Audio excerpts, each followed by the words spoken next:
C'est très bien. Merci bien. Bien, merci, merci Marie-Aimée de cette introduction.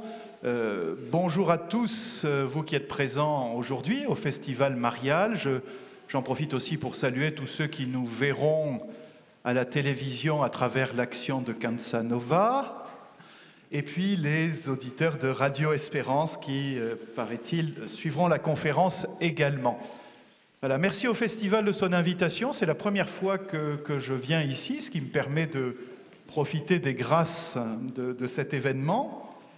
Et puis de vous présenter, puisque j'ai été sollicité pour cela, la théologie mariale de Hans-Urs von Balthasar. Première question, qui est ce personnage au nom de roi mage, mais qui est bien postérieur? C'est un Suisse d'expression allemande qui est né en 1905, donc le plein XXe siècle. Il connaissait aussi et il parlait parfaitement le français. Il est devenu jésuite après avoir fait des études en ce qu'on appelle en germanistique, c'est-à-dire la culture, la langue allemande. Et puis, une fois devenu jésuite, il s'est consacré à une œuvre très personnelle d'accompagnement spirituel, de prédication, de retraite et de réflexion théologique. Mais qu'il a mené tout seul, en fait. Il n'a jamais été professeur d'université, il n'a jamais été professeur de séminaire. C'était vraiment une réflexion limitée à sa personne, si je puis dire. Et pour cette réflexion théologique, il a puisé dans un vaste panorama. D'abord, sa formation spirituelle, il fut un grand spirituel, un amour tout spécial pour la Vierge Marie, nous allons en parler, pour Saint Jean, pour Saint Ignace, fondateur des Jésuites, son père spirituel, si je puis dire. Voilà, pour quelques saints contemporains, Thérèse de Lisieux, Élisabeth de la Trinité, auxquels il a consacré de petits livres, et puis son amie, la mystique Adrienne von Speer, avec laquelle il a fondé un institut séculier. Donc, dimension spirituelle, dimension philosophique, qu'il connaissait très bien aussi, depuis les présocratiques jusqu'aux philosophes contemporains, Hegel, Heidegger. Dans la littérature, ça c'est un de ses traits caractéristiques. Vous voyez, il aimait beaucoup la littérature et donc il connaissait Cervantes, Claudel, Péguy, et il a puisé dedans, et évidemment la tradition théologique. Les pères de l'Église, qu'il aimait beaucoup, il a consacré ses 3 premiers ouvrages aux pères de l'Église, et en particulier aux pères grecs, Origène, Grégoire de Nice et Maxime le Confesseur. Je ne sais pas s'il est... Non. Eh bien, vous les découvrirez peut-être un jour, j'espère. Voilà. Et les docteurs médiévaux. Un homme donc extrêmement cultivé. Henri de Lubac disait c'est l'homme le plus cultivé de son temps. Et en puisant dans toute cette culture, il a élaboré, pour la gloire de Dieu et pour le bien de l'Église, une réflexion théologique très vaste. Il a écrit plus de 100 livres dans son existence. Il reconnaissait lui-même que ça faisait beaucoup, plus que ce qu'un homme normal peut lire dans son existence, disait-il. Et encore à cette centaine de livres, il faut rajouter les articles, les ouvrages en commun, etc. etc. Donc une production théologique énorme. Le cœur de son œuvre, qu'est-ce que c'est? C'est ce qu'on appelle la trilogie. Et la trilogie, c'est un discours théologique qu'il a élaboré, complet à chaque fois, autour des 3 transcendantaux de l'être. L'être qui est à la fois beau, vrai et bon. Et Balthasar a développé un discours théologique complet à travers d'abord le transcendantal du vrai, du beau. Ça a donné un ouvrage qu'on appelle La gloire et la croix, qui a été traduit en français. Ensuite, autour du transcendantal du bon, ça a été ce qu'on appelait la dramatique divine, la théodramatique. Et puis enfin, 3e transcendantal, le vrai, la théologique. Ça, c'est le cœur de son œuvre. C'est peut-être pas facile de l'aborder par là, mais Si jamais ça vous intéresse de creuser, commencez par un de ces petits livres, voyez, sur une figure spirituelle, Thérèse de Lisieux ou Élisabeth de la Trinité, ou bien l'amour seul est digne de foi, ou bien, alors pour la Vierge Marie, puisque c'est d'elle que nous allons parler tout spécialement aujourd'hui, il a fait un merveilleux petit livre en coécriture avec Joseph Ratzinger qui s'appelle Marie Première Église. Marie Première Église. Si vous avez envie de creuser après la conférence et de découvrir un petit peu plus la pensée de Balthazar, commencez par Marie Première Église. Le pape Jean-Paul II, à la fois pour saluer l'ampleur de sa réflexion et pour récompenser sa fidélité au magistère, l'a nommé cardinal. Balthazar voulait refuser par humilité, il a fini par accepter, mais providentiellement ou pas, il est mort brusquement d'une crise cardiaque 3 jours avant d'être créé cardinal, 3 jours avant le consistoire. Donc formellement, il est cardinal nommé, mais pas encore créé. Il est mort en 1988, donc c'est relativement proche de nous. Il est donc une des très grandes figures de la théologie catholique du XXe siècle. Un des grands penseurs catholiques du XXe siècle, à côté d'autres personnes que vous connaissez au moins de nom, j'imagine, Karl Rahner, Congar, un dominicain français, le père Louis Bouillet, le cardinal de Lubac, autre jésuite français. Voyez, nous avons là ceux qui ont vraiment contribué à renouveler la réflexion théologique catholique au XXe siècle. Marie occupe chez lui une grande place. Et c'est tout l'intérêt de sa personne et de sa réflexion au confluent de la spiritualité et de la théologie. Et ça, c'est une de ces intuitions fondamentales que je voudrais vraiment souligner en commençant. Pour lui, la théologie et la spiritualité sont indissociables. Elles doivent être profondément liées, comme les deux faces, disait-il un jour, d'une pièce de monnaie. Vous savez, sur une pièce de monnaie, vous avez le revers et l'avers. Disait-il, la pièce de monnaie, c'est la même chose, appliquez-le à cette unité de la théologie et de la spiritualité. La théologie, disait-il, est la face objective de la piété est la face subjective de la doctrine. Et il défendait ce qu'il appelait, en allemand, passez-moi l'expression, une knielende Theologie, c'est-à-dire une théologie que l'on fait à genoux. On ne la fait pas uniquement par la réflexion intellectuelle, la théologie nous conduit à genoux, dans une attitude de profonde adoration du mystère. Il n'y a de théologie que à genoux. Ce qui n'était évidemment pas tout à fait le cas de ce qui était pratiqué à son époque dans les facultés allemandes. Voilà. Il ne doit pas y avoir de césure. Et c'est valable pour nous aussi, vous voyez. Alors quand je dis nous, c'est nous prêtres, et puis nous laïcs consacrés ici présents aujourd'hui, voyez, pour être des chrétiens accomplis, essayons de maintenir ce lien entre les deux, entre réflexion théologique et vie spirituelle. Voilà. Autrement dit, entre cœur et esprit. Notre vie spirituelle, si elle est coupée de la réflexion théologique, devient simplement du jus pieux. On se fait plaisir, affectivement. Voilà. Et en sens inverse, si la réflexion théologique est coupée de la vie spirituelle, ça devient un exercice intellectuel desséchant. Donc chacun à notre niveau, nous avons à conjuguer les deux. Les deux vont ensemble. Voilà. C'est un principe que je ne cesse pas de répéter à mes séminaristes. Je ne sais pas trop avec quel succès d'ailleurs. Mais enfin, et donc je vous le donne à vous aussi. Voyez, soyons à la fois capables de pratiquer les deux. Une belle vie spirituelle et en même temps une bonne réflexion théologique. Donc, n'ayons pas peur de faire de la théologie. C'est ce que je vais essayer tout simplement de faire avec vous ce matin.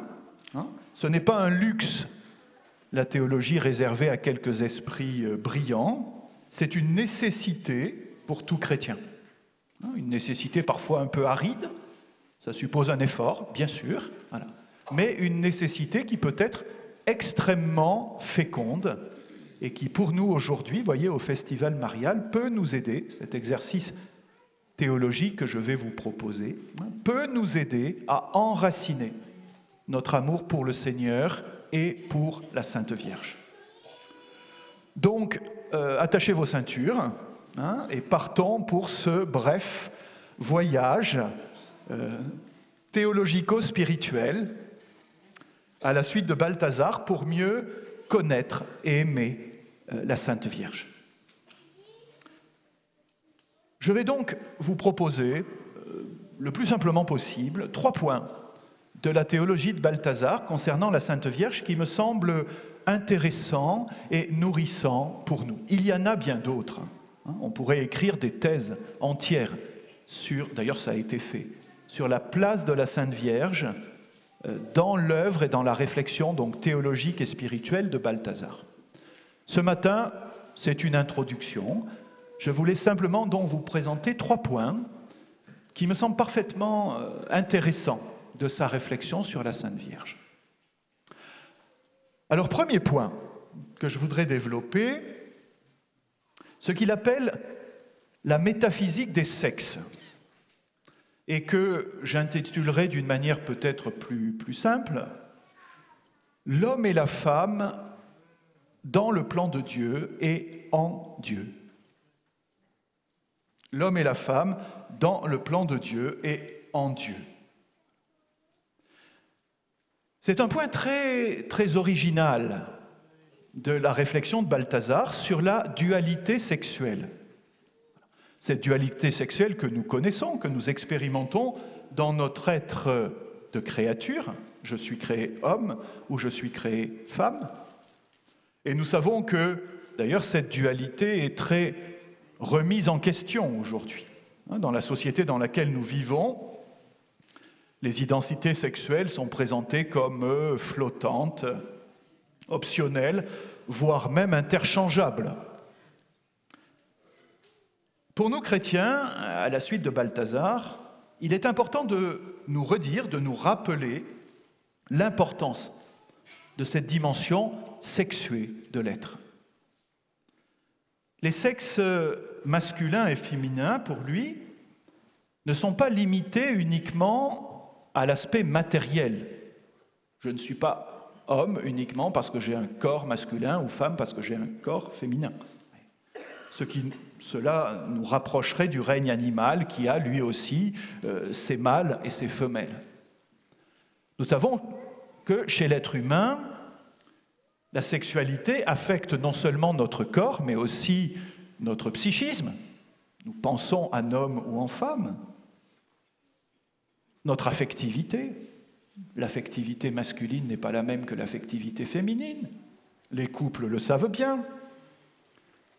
Mais, plus profondément encore, nous sommes hommes et femmes non seulement dans notre corps, non seulement dans notre affectivité, non seulement dans notre psychisme, mais nous sommes hommes ou femmes dans notre être profond, selon la volonté de Dieu. C'est la volonté expresse de Dieu qui veut que je sois tel homme et telle femme. Autrement dit, voyez, notre identité sexuelle s'enracine dans le plan de Dieu. Le plan créateur de Dieu et le plan rédempteur de Dieu. Cela, on l'a redécouvert au XXe siècle, cette importance de la dimension sexuelle qui n'est pas une anecdote, qui n'est pas un accident, voilà, mais qui caractérise vraiment la volonté de Dieu sur nous et notre vocation. Jean-Paul II l'a développé aussi, si vous avez eu l'occasion de lire ses catéchèses sur l'homme et la femme, sur la sexualité, c'est une idée que Jean-Paul II a développée lui aussi. Mais Balthazar va plus loin. Il nous dit en fait, ce mystère, car c'est un mystère, de la sexualité, de la différence entre homme et femme, s'enracine en Dieu même. D'une manière mystérieuse, d'une manière transcendante, Dieu est concerné par cette différence sexuelle, ou plutôt la différence sexuelle telle que nous la vivons, nous, dans notre être de créature, s'enracine en Dieu. Le masculin, pour lui, est caractérisé par quoi? Il dit ce qui fait le principe de l'homme masculin, c'est d'être tête, principe, par le don de soi. Ce qui fait l'être masculin, c'est d'être tête, principe et don de soi. Et dans le mystère de Dieu, dans le mystère de la Sainte Trinité, Dieu unique en trois personnes, pour lui c'est Dieu le Père qui incarne ce principe masculin supérieur. Pourquoi? Parce qu'il est la tête et le principe de toute la Trinité, des deux autres personnes, par le don total qu'il fait de lui-même au Fils et au Saint-Esprit. En Dieu Trinité, de fait, le Père est tête, principe et don de soi. Et donc, en lui, si vous voulez, réside le principe de la masculinité. Alors attention, Balthazar n'est pas en train de vous dire que Dieu le Père est masculin au sens terrestre du terme. Ce serait faire un grossier anthropomorphisme. Mais Balthazar est en train de nous dire qu'en lui réside, d'une manière transcendante, immatérielle, le principe du masculin qui ensuite sera réalisé imparfaitement dans la dimension créée de l'être. Un petit peu, si vous voulez, comme saint Paul dit dans Éphésiens 3,14, « Je fléchis les genoux devant Dieu, devant qui toute paternité tire son origine au ciel et sur la terre. » Éphésiens 3,14. Je fléchis les genoux devant Dieu, de qui vient toute paternité au ciel et sur la terre. Saint Paul nous dit, Saint Paul nous dit, en Dieu réside le principe de la paternité qui après se réalise en nous, les pères charnels, les pères spirituels. Le principe est en Dieu. Eh bien, vous voyez, Balthazar fait la transposition en disant, le principe du masculin comme tête, origine, don de soi, réside en Dieu le Père. Et après, cette masculinité va être réalisée de manière imparfaite, approximative, parmi nous, par les hommes masculins que nous sommes ici présents et que je suis. Ça, c'est le masculin. Le féminin, dit-il, qu'est-ce que c'est qui caractérise le féminin? Le féminin est caractérisé, dit-il, par le fait d'être un vis-à-vis, une réceptivité du don et une réponse. Je redis, un vis-à-vis, une réceptivité face au don et une réponse. En allemand, ça parle beaucoup plus, parce qu'il utilise les deux mots Antlitz et Antwort. Antlitz, ça signifie visage face à face, et Antwort, ça signifie réponse. Bon, en français, on est obligé de le traduire d'une manière moins suggestive.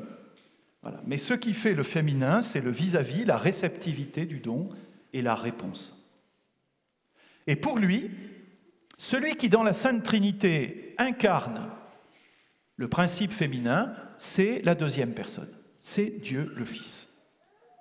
Il est le principe divin, transcendant, immatériel, du féminin. Pourquoi? Parce qu'il est ce visage éternel face au Père. Le Père l'engendre comme son éternel vis-à-vis, son éternel partenaire. Il reçoit le don que Dieu lui fait et qui lui permet d'être Dieu à son tour, engendré, non pas créé. Il reçoit la divinité éternellement du Père et il y conjoint sa propre réponse pour donner une fécondité. Et cette fécondité, à la fois du Père et du Fils, ce sera l'Esprit Saint. L'Esprit Saint est dans sa personne, pour Balthazar, celui qui est le fruit de la fécondité du Père et de la fécondité du Fils. Fécondité première du Père, de type masculin, fécondité seconde du Fils, de type féminin, et le Saint-Esprit provient des deux. Il procède, nous le disons dans le credo, il procède du Père et du Fils. Voilà. Il est le fruit de cette dualité première du Père, plutôt masculin et du Fils plutôt féminin.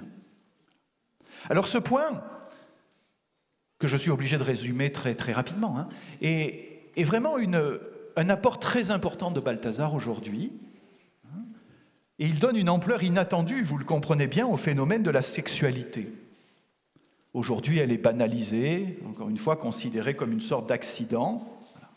Mais voilà, nous comprenons que la masculinité et la féminité que nous vivons acquièrent une ampleur, une profondeur et une dignité extraordinaire si elles sont fondées en Dieu même. Ensuite, quelles sont les conséquences qu'il en tire au niveau du plan du salut? Face à Dieu, l'humanité dans son ensemble est féminine. L'humanité créée, dont nous sommes tous membres, est féminine. Elle est femme. Elle est foncièrement femme. Car elle est créée, nous dit-il, pour se tenir en face de Dieu, lui donner une réponse d'accueil. Nous disons oui à Dieu qui se révèle, oui à sa révélation, oui à sa grâce. L'humanité dans son ensemble est donc dans une posture de réceptivité par rapport à ce que Dieu donne. Et ensuite, une fois que nous avons reçu cette révélation et cette grâce, nous la faisons fructifier. L'humanité dans son ensemble est féminine, ne cesse-t-il de répéter. Ce qui veut dire d'ailleurs, pour notre auteur, pour Balthazar, que dans l'humanité, être femme dit plus, dit mieux le statut humain que d'être homme. Alors voilà une bonne nouvelle pour vous, mesdames et mesdemoiselles, ici présentes. La raison d'être de l'humanité se montre face à Dieu, se montre avoir davantage dans une femme que dans un homme. Et cela est encore accentué par le fait que, nous dit Balthazar toujours, lui, le Fils de Dieu, lorsqu'il s'est incarné, s'est fait masculin. Il s'est fait masculin. À l'intérieur de l'Église féminine, de l'humanité féminine, le Fils de Dieu, en s'incarnant, s'est fait homme. Masculin. Et cela, nous dit-il d'ailleurs, constitue un aspect de son abaissement. Vous savez, c'est ce que dit saint Paul dans la fameuse hymne aux Philippiens.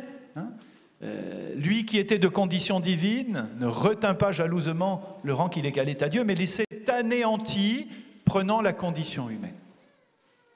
Et ainsi devenu homme, il s'humilia plus encore jusqu'à la mort et la mort de la croix. La descente du Fils de Dieu parmi nous est une humiliation, est un abaissement. Et pour Balthazar, le fait qu'il se soit fait homme et non pas femme est un aspect de cette humiliation, est un aspect de cet abaissement. Il a choisi dans l'humanité, si vous voulez, la part masculine qui est la moins significative, la moins disante, d'une certaine manière. Mais, en face de lui, il place l'Église. L'Église, elle-même portion de l'humanité qui a accueilli la révélation et le salut, est dans sa nature profonde féminine. Elle est le sujet féminin que Dieu le Père et Jésus le Fils incarné créent et placent en face d'eux pour en faire leur partenaire, pour recevoir le don de la grâce, pour répondre amoureusement et pour donner un fruit. Et nous retrouvons ici, vous savez, la veine de saint Paul. Saint Paul, lorsqu'il veut parler du mystère de l'Église, emploie deux images. Il dit d'une part, l'Église est le corps du Christ. Qu'est-ce qu'il signifie par là? Que l'Église est un organisme gigantesque, dont chacun d'entre nous, pour sa part, nous sommes un membre, plus exactement une petite cellule, placée là où elle doit être et accomplissant la mission qu'elle doit accomplir. Et l'unité de ce corps gigantesque, de cet être gigantesque, est donnée par la tête, le Christ, de qui vient le mouvement, la décision, l'impulsion, la direction. Ça, c'est l'image du corps. Et puis, deuxième image que saint Paul emploie, en particulier dans l'épître aux Éphésiens, au chapitre 5, l'Église est l'épouse du Christ. C'est-à-dire, elle est liée à lui comme une partenaire amoureuse. distinctes de lui, comme le sont deux personnes qui s'aiment, un homme, une femme qui s'unissent dans le mariage sont deux personnes distinctes, alors que quand on dit le corps du Christ, c'est une seule personne. La tête et le corps font une seule personne. Et quand on dit l'Église et l'épouse du Christ, c'est deux personnes. Donc deux aspects complémentaires. Et Balthazar aime beaucoup cette deuxième image, plus que la première, dans laquelle il voit ce face-à-face entre le Christ qui a voulu se faire homme masculin et l'Église qui représente l'humanité, qui est féminine, et qui tend vers lui, vous voyez, pour une union amoureuse, en lui offrant la totalité de sa personne et de son existence, en recevant de lui une fécondité, en étant placée en face de lui comme vierge, épouse et mère. C'était le premier point que je voulais signaler. Cette métaphysique des sexes, vous voyez, cette ampleur inattendue qu'il donne au mystère de la sexualité, au point qu'il l'enracine en Dieu lui-même et qu'il envoie le déploiement dans notre propre création, qui signe notre vocation, et puis dans ce mystère de la masculinité du Christ, constitutif de son abaissement, et de la féminité de l'Église, de l'humanité, et évidemment de la Vierge Marie. Et c'est le deuxième point que je voudrais développer sur cette base. Deuxième point, le Christ et Marie dans l'accomplissement du salut. Le Fils de Dieu, en se faisant homme parmi les hommes, je viens de le dire, s'est fait masculin. Et il choisit alors, pour accomplir le salut, de se doter d'une aide féminine. Vous connaissez le passage de la création de la femme à partir de l'homme dans Genèse au chapitre 2, verset 18, le deuxième récit de la création. L'homme est créé en premier, puis s'embête. Il est tout seul. Alors Dieu lui a pourtant donné tous les animaux, tout l'herbe des champs, enfin le jardin dans lequel il est, etc. Mais il s'embête.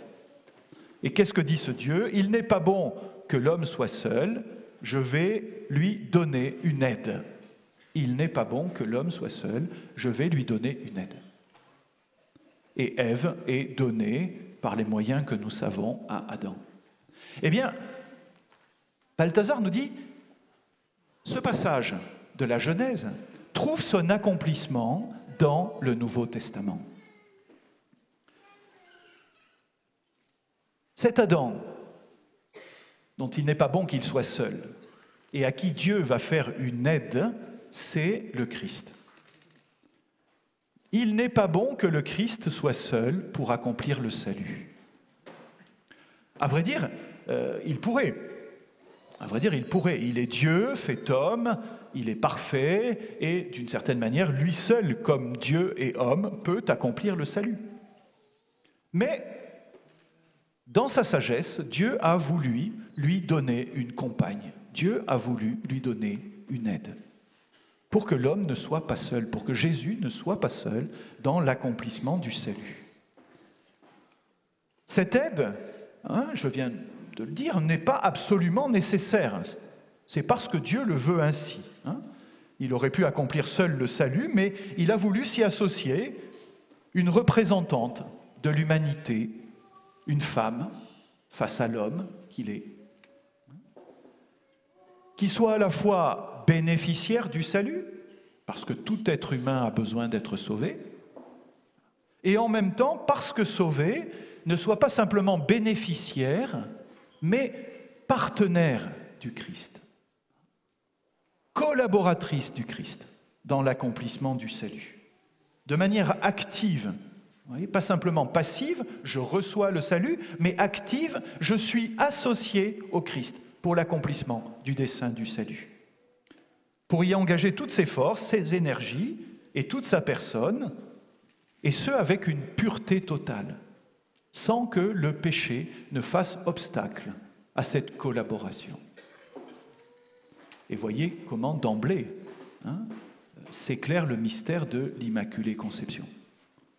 L'Immaculée Conception, même si j'anticipe un peu sur la suite de mon développement, l'Immaculée Conception, c'est ce don extraordinaire que Dieu fait à Marie d'être exempte de tout péché.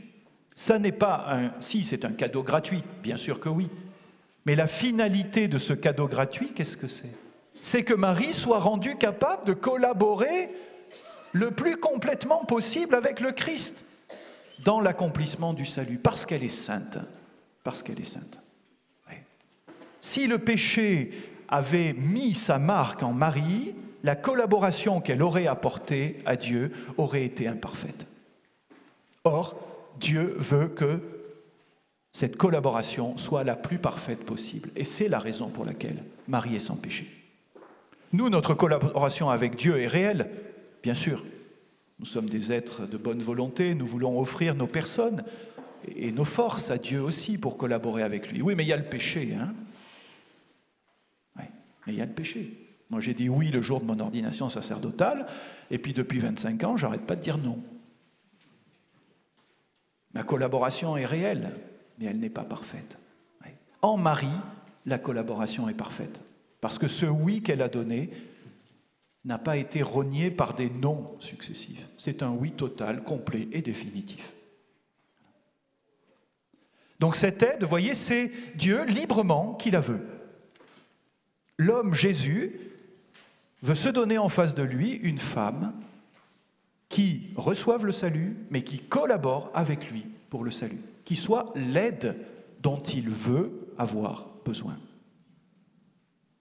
Alors cette aide aussi, comprenons-la bien, hein, ça n'est pas un plus que le Christ se donne, quelque chose qui lui manquerait ou qu'il conviendrait de rajouter pour que le salut soit parfait. Hein. Autrement dit, je suis un homme masculin, je ne peux pas tout faire, donc il y a des tâches que seule une femme peut faire, donc homme plus femme égale salut. Hein? Non, c'est pas ça. Hein? Ça, c'est ce que nous vivons peut-être dans le quotidien des jours, hein, surtout dans un couple avec la division des tâches. Ok, mais le salut, c'est pas ça. Hein? Le salut, c'est pas ça. Mais c'est le Christ qui, de sa propre plénitude, hein, ménage une place à la collaboration de la Vierge Marie. Hein? Le salut est l'œuvre du Christ entièrement, mais il a voulu que ce soit l'œuvre de l'homme nouveau et de la femme nouvelle. Et cette femme vient de lui, de sa plénitude. Et c'est là, vous voyez, que l'image de la côte s'éclaire. Hein? Après tout, on peut se demander, hein, Dieu a créé l'homme à partir de la glaise, dit Genèse 2. Vous savez, il a fait une petite statue en glaise, il a soufflé dessus pour qu'elle devienne vivante. Le jour où il veut créer la femme, il aurait pu faire pareil. Il aurait pu faire une statue de glaise représentant une femme et pas un homme, il souffle dessus, ça aurait été la même manière. Pourquoi est-ce que Dieu est allé prendre le côté d'Adam? Eh bien, voyez, Balthazar nous dit, et c'est profondément juste, ça ne trouve son explication que dans le Nouveau Testament. C'est pour bien montrer que le salut, la collaboration de Marie au salut apporté par le Christ ne peut venir que de l'intérieur du Christ. Elle n'est pas quelque chose qui est rajouté à côté. Elle vient de la plénitude du Christ. À l'intérieur de la plénitude du Christ, il y a place pour la collaboration totale, parfaite de la Vierge Marie. Oui. Et là aussi, hein, nous retrouvons les développements des pères de l'Église qui ont amplement commenté ce chapitre 2 de Genèse. Hein, vous savez comment ça se passe. Hein, Dieu endort Adam dans un sommeil mystérieux, et puis pendant qu'il est endormi, il lui ouvre le côté et il crée Ève. Hein, et Adam s'écrie, voici l'os de mes os et la chair de ma chair. Et c'est vrai au sens strict du terme. Elle vient de ses os et de sa chair. Voilà. Et les pères de l'Église disent, regardez, hein, ce qui se passe dans le Nouveau Testament et en particulier pendant la mort de Jésus sur la croix. Jean au chapitre 19. Le Fils de Dieu, le nouvel Adam, s'endort dans le sommeil de la mort sur la croix. Il a remis son esprit au Père.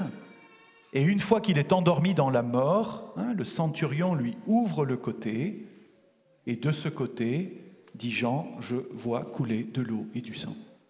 Et les pères de l'Église disent, du côté du nouvel Adam endormi dans la mort, jaillit la nouvelle Ève.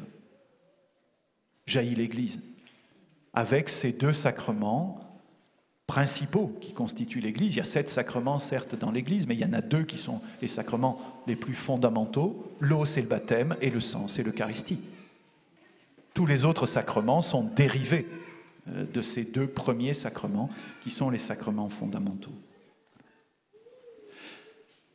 Cette aide que Dieu le Père veut donner à son Fils Jésus, cette aide féminine que l'homme Jésus a voulu se donner, vous l'avez bien sûr compris, c'est qui? C'est Marie et l'Église. Et là aussi, c'est un point fondamental de la théologie de Balthazar sur lequel je me permets d'insister. C'est Marie et l'Église en même temps. Parce que pour lui, Marie et l'Église, c'est la même chose. Marie, c'est l'Église c'est Marie. Alors certes, à 2 niveaux différents, nous dit-il. Pourquoi? Parce que le Christ est un homme singulier. C'est un homme juif qui a vécu il y a 2000 ans, et comme tel, il a eu une aide féminine, une femme singulière, et c'est Marie de Nazareth. Sa première disciple et sa première collaboratrice dans l'œuvre du salut. Mais, dit Balthazar, Jésus est aussi le nouvel Adam, c'est-à-dire l'homme parfait, celui qui renouvelle l'humanité, qui recrée toute l'humanité. Un homme collectif, en quelque sorte. Alors, ça paraît peut-être difficile à comprendre, mais voilà, Jésus est à la fois cet homme singulier qui a vécu il y a 2000 ans, et il est celui qui résume et qui recrée tous les hommes. Eh bien, par ce deuxième aspect, il a voulu placer en face de lui son aide. Qu'est-ce que c'est? C'est la nouvelle Ève, c'est-à-dire cette femme en laquelle l'humanité, et en particulier l'humanité féminine, va être recréée. Et cette partenaire collective, c'est l'Église. L'Église qui est la nouvelle Ève, la femme par excellence qui récapitule et qui résume en elle cette humanité féminine. Autrement dit, voyez, le Christ se donne 2 partenaires, 2 aides.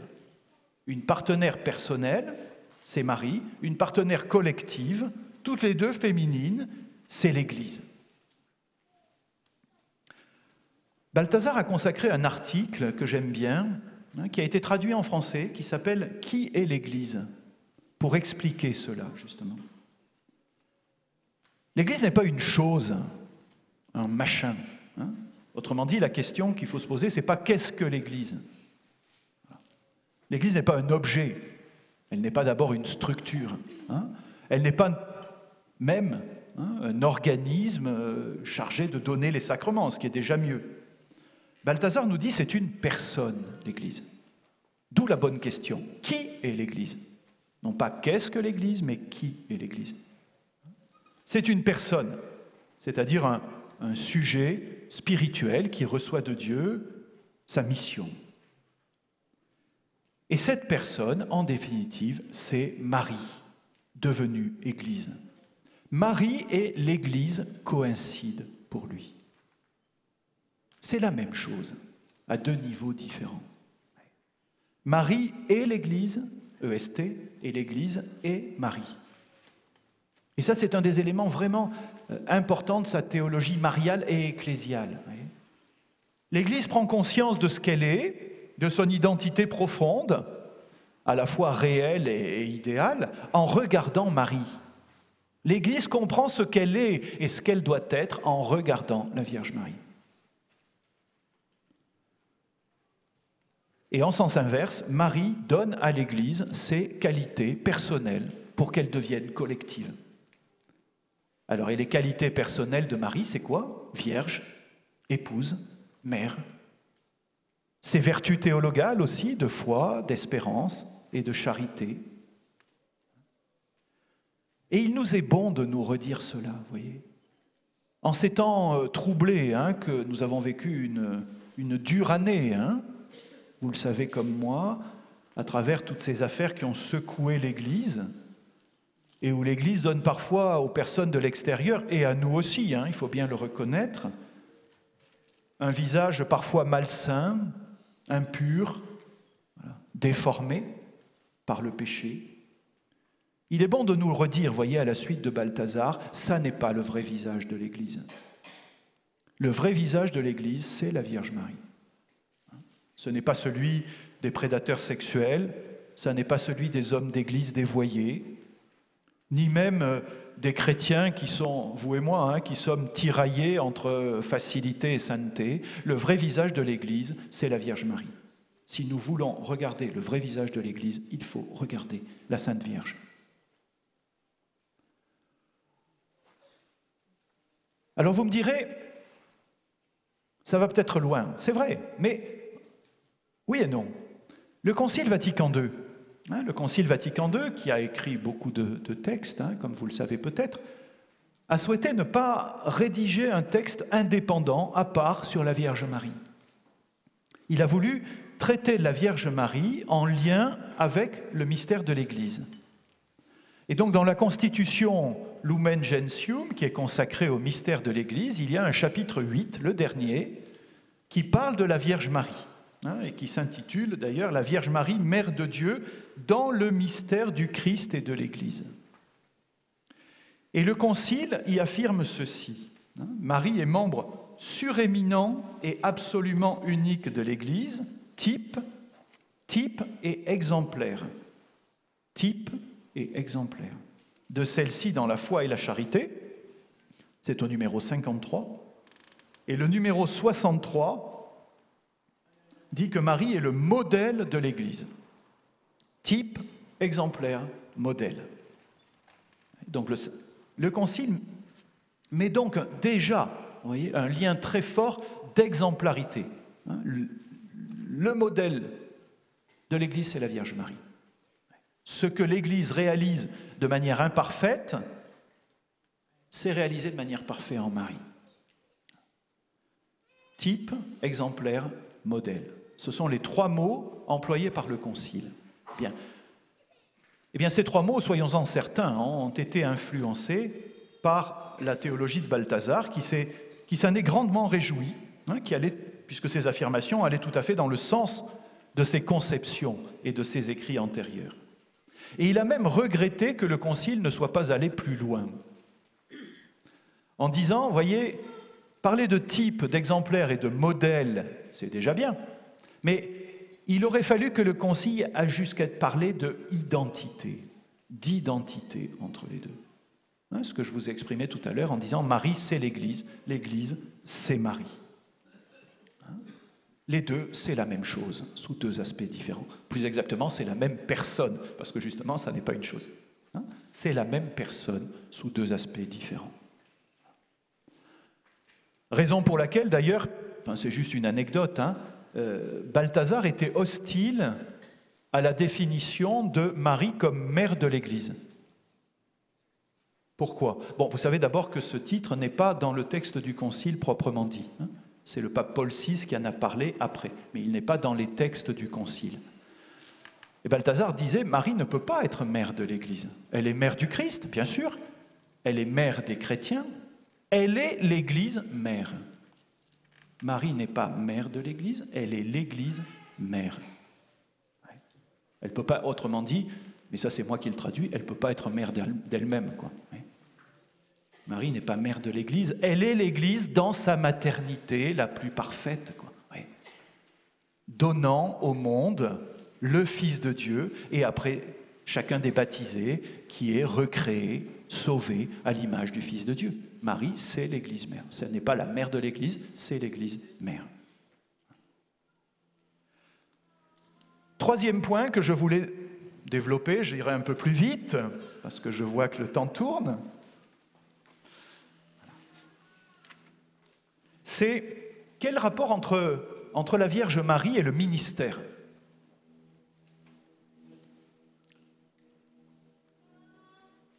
Et alors là, je m'appuierai sur un autre ouvrage de Balthazar, qui s'appelle le Complexe anti-romain,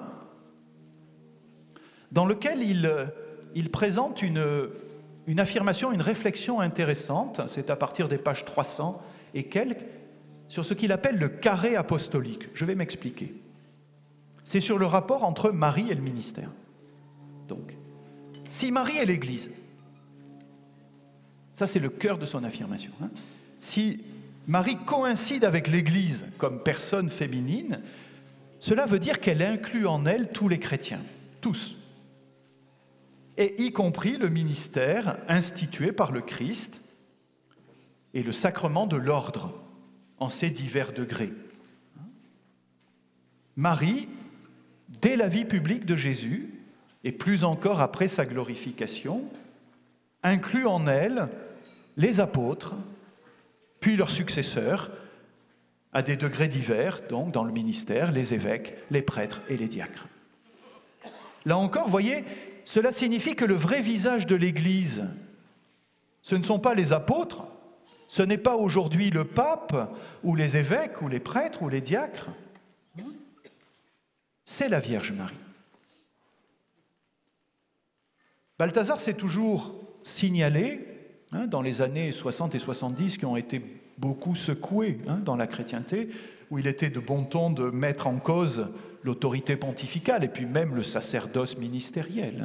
À quoi servent les évêques, les prêtres et les diacres? Donnons-leur plutôt un rôle d'enseignement et d'animation dans l'Église, à la mode protestante.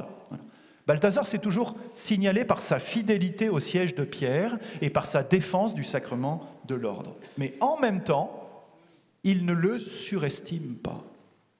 Il le remet à sa juste place, et même, je dirais volontiers, un peu en dessous de sa juste place.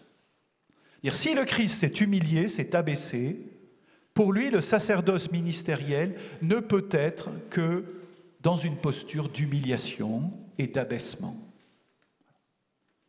Une humiliation intérieure, parce que Pierre a renié. Il n'a jamais été à la hauteur, même après sa conversion et jusqu'au martyre, il n'a jamais été jusqu'à la hauteur de ce que le Christ lui avait donné et attendait de lui. Donc le ministère pontifical n'existe que dans cette humiliation intérieure. Et c'est valable après aussi pour nous, pour les évêques, les prêtres et les diacres. Nous serons toujours inférieurs à la grâce que nous avons reçue par l'ordination et par rapport à notre mission. Une humiliation, une espèce de croix intérieure qui, dit-il, est caractéristique du ministère. Si un jour un ministre ne l'éprouve pas comme ça, c'est mauvais, c'est mauvais. Voilà. Donc humiliation intérieure, vous voyez, cette croix intérieure, et puis la croix extérieure, de l'incompréhension, du rejet, des ricanements du monde que nous connaissons bien aussi. Donc le ministère ne peut exister que d'une manière humiliée. Et ce ministère, donc, ne doit pas se donner pour l'image de l'Église. La vraie image de l'Église, ce n'est pas le pape. Ce n'est pas dans un diocèse l'évêque, même si nous le respectons profondément. Le vrai visage de l'Église, encore une fois, pour lui, c'est la Vierge Marie. Et la Vierge Marie englobe tous les ministres. Et Balthazar, dans ce fameux ouvrage dont je vous parlais, là, le complexe anti-romain, le symbolise 5 minutes. Promis. Dans ce fameux passage du complexe anti-romain, Balthazar dit, regardez, même à l'époque des apôtres, les 4 principaux apôtres, qui est-ce? Il y a Saint Pierre. Saint Pierre, c'est le premier d'entre eux. C'est celui que Jésus a choisi pour qu'il soit le premier à confesser la foi et celui à qui il va confier la responsabilité du collège des apôtres une fois qu'il ne sera plus là.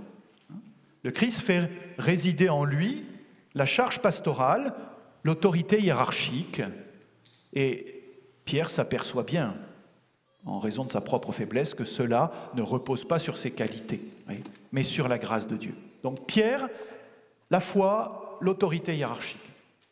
Pierre n'est pas tout seul. En face de lui, Jésus a voulu placer Paul. Paul qui le complète, qui parfois aussi le corrige. Les actes des apôtres nous le laissent deviner, il y a eu certainement des conversations musclées entre Saint Pierre et Saint Paul. Et Paul incarne, lui, une autre manière d'être apôtre, une autre manière d'être ministre, Voilà. C'est l'intelligence de la foi. Pierre n'est pas un intellectuel, Paul l'est, lui. Oui, mais la foi a été définie par Pierre. Le zèle pastoral universel et la liberté dans l'esprit.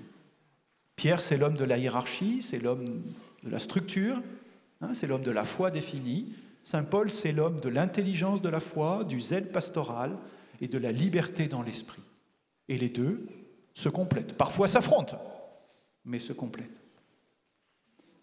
Il en faut un troisième. Et ce troisième, ce sera Saint Jean. Troisième apôtre qui, lui, n'incarne ni l'autorité dans la foi, ni l'intelligence de la foi, mais qui incarne l'amour. Le disciple que Jésus aime et qui aime Jésus. Celui qui demeure dans l'amour. Et c'est celui qui médiatise et qui réconcilie d'une certaine manière, nous dit Balthazar, Pierre et Paul. La foi qui se définit et la foi qui se cherche, la structure et le zèle missionnaire sont réconciliés dans l'amour. Alors ces trois principaux apôtres, ce sont ceux qu'on retrouve sur la Transfiguration, c'est eux qu'on retrouve au moment de l'agonie à Gethsémani, vous le savez, ont été déjà thématisés par d'autres théologiens. Mais le génie de Balthazar, c'est d'en rajouter un quatrième qui est, et ça c'est nouveau, c'est Saint Jacques. Jacques, vous savez, le frère du Seigneur, qui fut le premier chef de la communauté chrétienne de Jérusalem et qui incarne, il suffit de lire son épître dans le Nouveau Testament, qui incarne la fidélité à l'héritage juif. L'histoire, l'enracinement dans l'histoire, la fidélité à la tradition. Et Balthazar nous dit, dans l'Église encore aujourd'hui, déjà à l'époque des apôtres, il faut vraiment les 4 pour que l'Église soit complète. C'est encore aujourd'hui le cas pour nous. Dans l'Église, il faut qu'il y ait ces 4 dimensions dans le ministère et même au-delà dans la vie chrétienne. L'autorité, la liberté, l'amour et la tradition. Pas d'Église sans ces 4 dimensions. L'autorité, la liberté, l'amour, la tradition, ou en d'autres termes, la discipline, l'intelligence innovante de la foi, l'attachement au Seigneur et la fidélité à l'héritage. Il faut les 4 et il faut les 4 en complément.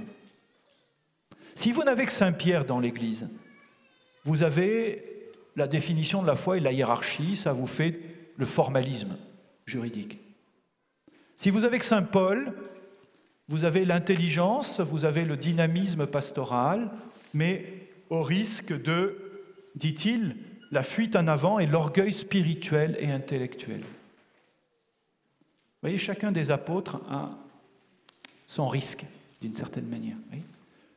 Jean, s'il est tout seul, s'il n'est pas complété par Pierre et Paul, donne l'amour réduit au subjectivisme et à l'expérimental, ce que je ressens. Je suis bien avec mon Jésus, mais je me tiens à l'écart de l'Église.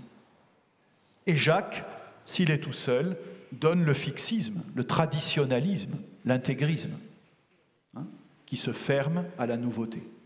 Donc vous voyez, chacun des apôtres tout seul comporte un risque. Il faut que les 4 apôtres soient présents dans l'Église. Il faut qu'ils se complètent, d'où le nom de carré apostolique. Vous voyez, il faut qu'il y ait vraiment ces 4 piliers. Et, dit Balthazar, le principe d'unité supérieure de ces 4 dimensions que nous vivons encore aujourd'hui dans l'Église, sans lesquelles il manquerait quelque chose à l'Église. Le principe d'unité de ces 4 dimensions, celle qui fait qu'elles sont capables de féconder l'Église, de travailler harmonieusement, c'est la Vierge Marie. La Vierge Marie, dit-il, est à la fois le centre du carré et elle est au-dessus du carré. Elle englobe les 4 apôtres. Elle est plus haute, plus belle, elle est plus l'Église que ne le seront jamais Pierre, Paul, Jacques et Jean. Elle en réalise la synthèse. Et là aussi, et je termine par là, vous voyez, il me semble combien cet enseignement est d'actualité. Chacun d'entre nous, comme ministre, Monseigneur Léonard en tant qu'évêque, moi en tant que prêtre, les diacres, nous nous reconnaissons plus ou moins dans telle ou telle dimension de l'Église. Certains d'entre nous seront plus Pierre ou plus Paul ou plus Jacques ou plus Jean. Nous ne recevons jamais la totalité. Et vous, laïcs ou consacrés ici présents, c'est pareil, dans l'Église. Vous avez des charismes différents et des sensibilités spirituelles différentes. Vous êtes parfois plus dans la foi, ou dans l'évangélisation, ou dans l'amour contemplatif, ou dans l'attachement à la tradition. Mais pour que ces dimensions cohabitent harmonieusement, pour qu'elles soient encore aujourd'hui principe d'équilibre et de fécondité dans l'Église, il faut que la Vierge Marie, encore aujourd'hui, assure la synthèse.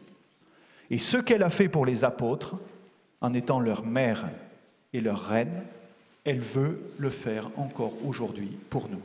Pour le pape, pour les évêques, pour les prêtres, pour les diacres, et d'une manière analogique pour les laïcs que nous sommes. Amen.